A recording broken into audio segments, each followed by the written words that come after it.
The broadcast is now starting. All attendees are in listen-only mode. Good evening, everyone. Usually talk too loud with the mic on. Call the Village of Royal Palm Beach Sports and Recreation Committee meeting to order. Start by saying the Pledge of Allegiance. If everybody would rise. I pledge allegiance to the flag of the United States of America and to the republic for which it stands, one nation, under God, indivisible, with liberty and justice for all. All right. Next, roll call. Chair is present. John Reardon. Mike Laurimore. Here. Adam Miller. Not present. Alfred DiPaolo. Here. Mr. Voluntas. Here. As the liaison. Welcome. Welcome back. Tim Krutz. Present. And Mr. Siebert. Present. And Ms. Rubin. Thank you. Here. Excellent. We're only missing Mr. Miller. All right. Do we have an alternate position that's available? Is that what that means? We do have an opening for an alternate, yes. Okay. Very good. Next on the agenda, motion to approve the minutes from the last board meeting, April 20th of 2026. Do I have a motion? I wasn't here, so I I wasn't either. They were. Makes a motion and a second. Excellent. All in favor? Aye. Aye. Excellent. Motion passes. Minutes are approved. Comments from the public? I don't see anybody. No comments. None is the right answer. All right. How about the board members? Anything from the board members that anybody has any input or anything to say? I just want to know how the rec center is coming. It is, if you drive by there, you'll see that, it's actually in my report. I'll Okay. save it for my report. I was going yes. to say, Okay. it's jumping ahead. Yes, it's happening, yes. Mr. Pointer, you're up. Programs and events, report. Good evening, everyone. All right, so just to give a report on the Cultural Center and Cypress Hall and everything that's going on here. So first off, just the bookings. We continue to be booked solid in the ballroom. Right now, it's pretty much Saturday through Sunday. Everything's booked through like February. After that, there's sparingly things that are available as well. The banquet room is booked most Saturdays through the end of the year, and Cypress Hall is booked pretty much half of the Saturdays for the next couple of months of 2026. And some of that is a little bit lower than normal because we weren't renting some of it in preparation for the rec center construction and people moving offices over here and stuff like that. So it's a little bit slower, but we've been picking up on some of those dates that we've opened up now that we have solid dates for the rec center and when people are moving over. So recurring rentals, we continue to have the two churches on Sunday that have the entire facility rented. And one of those churches has pretty much every other Thursday and a select few Saturdays as well rented. So, and then we continue to have the band every Tuesday in the ballroom, Bible studies on Wednesday, and then we have a few others like there's a group that does sound therapy and a group that does like regular sales team meetings pretty much every week as well. In addition to that, Ranger Construction continues to do quarterly meetings. And then we have all of the surrounding HOAs that do meetings periodically as well. You know, some of them, Huntington Woods does the first Monday of every month. Some others do like quarterly and stuff like that. So we continue to have all of those and continue to pick things up periodically as well. For Memorial Day, everything went well. You know, for those of you that were there, it was quite hot. You know, it did rain for a little bit, which cooled it off a little bit. Yeah, but everything went really well for Memorial Day. We had a good turnout, one of the higher turnouts that we've had, so everything went well there. Veterans Day is coming up in November. That's at the Cultural Center on November 11th. So we're looking forward to that as well. And then we had our daddy-daughter dance, and it had 80 attendees this past year, and that'll be coming up again at the beginning of the year in 2027 as well. CAFSI, They had their cultural community day, which was switched to Commons this year, and it was well attended. And I think from here on, they're going to be doing that at Commons, and then we're switching that with the Shakespeare Festival, which is going to be coming to Veterans Park. So we're kind of switching those two things. So I'll be in charge of the Shakespeare Festival starting this coming up year. No, not festival, Shakespeare play this coming up year as well. And then CAPSI also did the MLK event at the Cultural Center, and again, it had like well over 500 people there as well. It continues to be well attended, and something that people love to come to. The Green Market, we're going to be doing that again starting October 17th, and it'll run through April 24th this year. That'll be every Saturday at 9 a.m., right out here, right around the water. Other than that, we got a couple projects at the Cultural Center that we're trying to do. We're trying to redo the kitchen cabinets and counters. We're getting quotes and trying to get those through now to get those started to completely redo the cabinets and the counters. And then we're also replacing all of the projectors in the Cultural Center as well, in the ballroom. So that's all I have. Does anybody have any questions for me? I do not. So just as Steve mentioned, was he talking about Shakespeare Festival and Cultural Community Day? Last year, we switched Shakespeare into Veterans Park, so that's closer to his facility, so he's going to take over that. The Cultural Day will be over in the banquet garden portion right off of the Sporting Center, and it worked out really well this year, so that'll fall under Silvio's responsibility. So they basically each got a trade. They were both involved with both events this year, so they knew what was going to happen. So we are still looking possibly to move maybe some summer concerts also to Veterans Park in the summer months because it's so hot out at Commons Park, and plus we get lower attendance in the summer for the concerts, the Friday night concerts, so it might make sense to do that over there at Veterans Park. So, but that was just the shift between responsibility. We're not taken away from anything, but just who's going to be in charge and who you're going to hear a report from about it might be different next year. So, Very good. all right. But as he said, and leading into Sandy's comment about the rec center, so in April right now, that is if everything stays on schedule, that's going to be when we are going to be pretty much completely out of the rec center, and programming there has to be relocated. We weren't sure a year ago how soon that would be, so I had Steve and even Sylvia over at the Sporting Center holding off on taking in reservations because the last thing I want to do is cancel on somebody or be overcrowded and not have enough, be able to host our own events and programs and then have somebody have a rental. So we're moving forward with, so I released the dates of January, February, March to him to be able to rent those out, anticipating that if we stay on schedule, and right now we are, that in April is when we'll be moving out of the rec center for a few months. All right. Next with the Park and Recs update, Mr. Pulowski. All right, thank you, Steve. Yep. All right, so I'm going to start with just 4th of July, just because it was such a big, successful event. How many of you guys were able to be there, or at least see the fireworks from your house or somebody else's house, right? So, but from everybody that's been there from the start of it being a Commons Park, this is the most amount of people they've ever seen in the park. So we estimated 27 to 28,000 people. Wow. Because we had, the estimate was from the PBSO on just cars was 20,000, and then I threw in another 7,000 to 8,000 with the walk-ins. Yeah, we walked. And because the parking lot was shut off by 7:30 in the evening, fireworks didn't even start till 9 o'clock at night. And when the rain came through between 6 and 6:30, and those of us who were there in the park were hiding under tents, knowing that it was going to pass. And then I think everybody in the community kind of realized, okay, this is going to be passed. The rest of the night's going to be good. It's a Saturday night. Let's head on over. And even in the Great Lawn, as you were talking about where you were seated,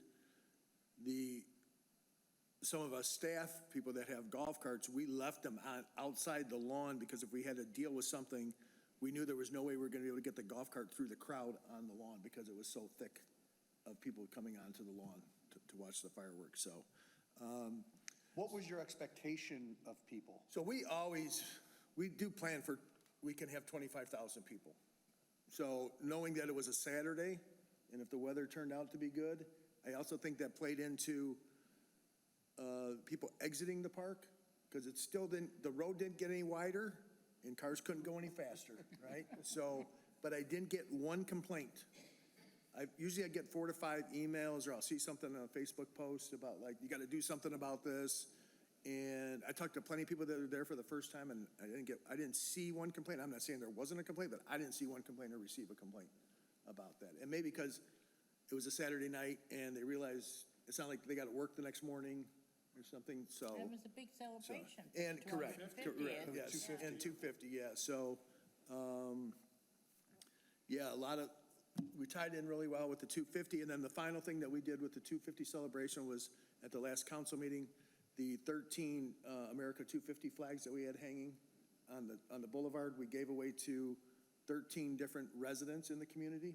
So Mike was actually the rep that got randomly drawn from the Rec Advisory Board. So we had the 3 advisory board reps, we had a basketball player, a softball player, a baseball player, a soccer player, somebody from Commons Park Golf Program, 2 people from our seniors program, one from Young at Heart, one from our lunch program, and 1 person randomly that we drew that entered her name at the celebration on the 4th of July. So we picked, yes, yes. So that's how we came up with the 13 people to be here. And if you go on Facebook or our village website, you'll see the picture from that. So everybody was thrilled about that too. So plus it kind of gave a good, like, put a lid on the whole celebration for us. And I didn't want to throw those flags away, but they're not good next year. Right. So they're only good for this year, so, right. Right, so anyway, so I wanted just to share that with you guys, that about the 4th of July, since it was such, the 250th anniversary of the country, and just how well it went, and even the golf outing from the morning and everything in the morning, it rained at 1 o'clock, so it was after the golf and the morning stuff was done, and then the afternoon rain didn't really bother us either, so. The only observation I had, it was a phenomenal event. It just seemed like there might not have been enough food trucks, or there was a lot of extra people that were hungry, because the lines were very long for the food. But Yeah. I don't know how you anticipate for 28,000 people with Right. the right number, because if you order them and then they don't come. And you mentioned that too, because the way we stage it with the vendors and the food trucks leaving at night, so the non-food vendors leave, they're scheduled to leave at 10:30. The food vendors can't leave till 11, because typically they have a bigger setup and stuff. So food vendors were selling food until 10:30. Yeah. The event ended at 10. There was still so many people in the park Line, yeah. and willing to hang around That's and cool. have something to eat, that I saw that they were still selling food, because they knew they couldn't leave anyways. So, Right. and people were there. They were waiting for other people to leave so that then they could leave. Right. So we'll take that in. I guess it would, I'm not sure how much more food or just vendors in general we can squeeze in there. Right. But, And I don't know how you balance it, honestly. right. Because is it going to be the same next year, since it's not 250? Probably not. No, but, and it's a Sunday next year. Right, It's a Sunday so- next year, so the day is good. The next day is probably going to be a work day for most people that aren't government employees. Well, Right. can't you keep it a Saturday night? No, it I wasn't don't 4th think of so. July, I don't yeah, think no. you're going to change the 4th of July to July 3rd. No, but I mean, a lot of communities do. A lot of communities do, but yeah. but, you know, That's on you, Mark. Celebrate the That's day. all you. All right, noted, Sandy. Right, so, all right, let's move on to the capital projects. I can give you an update on that. As I was walking in and talking to John, like, we've got a lot going on. So the rec center expansion remodeling project is off and running. If you go by there today, you would have seen they were digging out for foundation work. So the site was cleared 3-4 weeks ago. Passed all the soil compaction testing, and now they're digging out for the foundation, so it's moving along in schedule. So it's exciting to see, but it is a long process, and it'll be a difficult one, just challenges that come up with relocating programs and trying to get the word out where we're doing things, and so far, so good with as far as not the construction on the outside of the building not really interfering with what's going on the inside. So, Just go to ones that are in progress. Veterans Park, if you drive by there, you'll see the center of the park where the splash pad was is probably 80% done. It's just they're waiting on the irrigation subcontractor to get in there to put the irrigation lines in. And then the landscaping will follow shortly thereafter. And then also, if you notice, I worked with my Parks Department and a smaller contractor just with washing, sanding, and standing all of the trellis work with all the pavilions in there. So next will be, we'll start working on some of the brickwork in there too, some of the trip hazards in there, and Public Works is working on the concrete sidewalks. So when it's all done, I mean, it's gonna look really sharp. So very pleased with that. The lighting project at Bob Marcello was done, and the playground equipment for the all-access playground is supposed to be here in August, so that's not that far away, and then within the next 2 months after that, that installation will take place. So it should be there for early in the fall. The Cat soccer fields, I still have not officially heard on the grant, although within the last 2 weeks, I still submitted one more piece of paperwork, so I know that it's in the hopper, but I haven't received the official word yet from that, so. We did actually also over at Cats, while we were working on that, planning and stuff, and realized that we have a lot of lights that were out.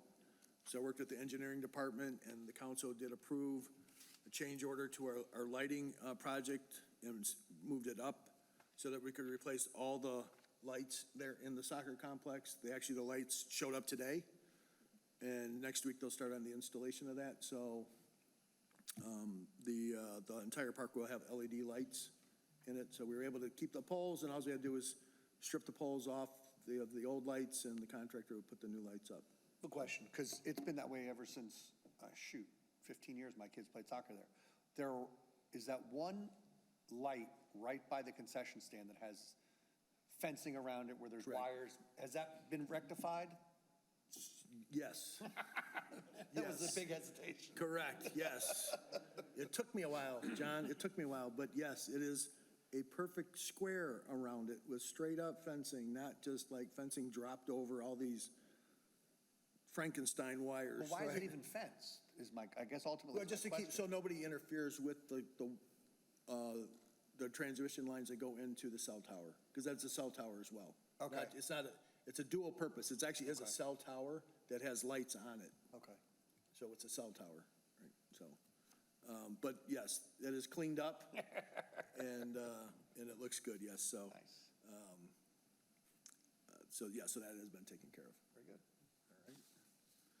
And that is my update on projects, so I'm open the floor if there is any other questions about any other buildings, as far as what we're operating, or park sites or programs. The only real program area that is my biggest concern would be anything that happens in our gym for when we have to transition out with the rec center project, because we don't have another gym. So we'll have to be using the schools. So we'll have to work around the school schedule to do that. So the good thing is April is kind of the end of our basketball, volleyball season. Goes into summer camp right now. We're planning on going over to Commons Park. We're going to use the upstairs as our air-conditioned space, and we're going to use the corporate pavilions. They're going to be outside more than they normally are, but the corporate pavilions are very large and they're shaded, and they'll have that park, and they'll have a splash pad that they can cool off on as well. So those are the two big program areas as we head to next summer. So seniors are already used to going over to the cultural center. So we're going to use the cultural center, we're going to use Cypress Hall, we're going to use Sporting Center, and like I said, we'll use the schools for the gymnasium. So, all right. I'm not here. Okay.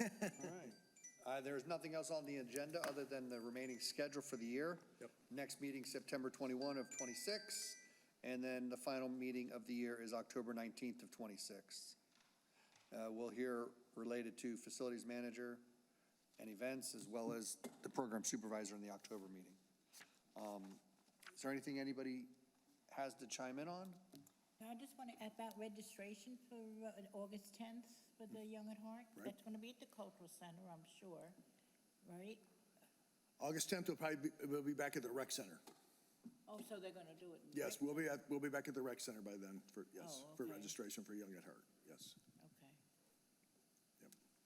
Yep. The concerts to Village, right there to the Veterans Park, is there enough room for food trucks and So during the Shakespeare Festival, we did have 2 food trucks there that we just pull them up into the lawn. If you can imagine, like coming off the stage, you go back up and there's a little small pavilion pergola there. So right behind there, the lawn opens up on both sides. That's where we put them, on your way to the bathrooms. So that's where we would put them, because I didn't want to use up any parking spaces, but we'll be able to put, probably one will be food, one will be beverages. would Sea Cafe be okay? So I did offer that to them this year during Shakespeare Festival, but because they are primarily a breakfast lunch restaurant, they declined. But I did go to them first with an opportunity, but they felt they were too far away, and most of their staff is part-time that works mornings, so they probably got a different evening job to come out for 1 or 2 nights. But I will certainly approach them again.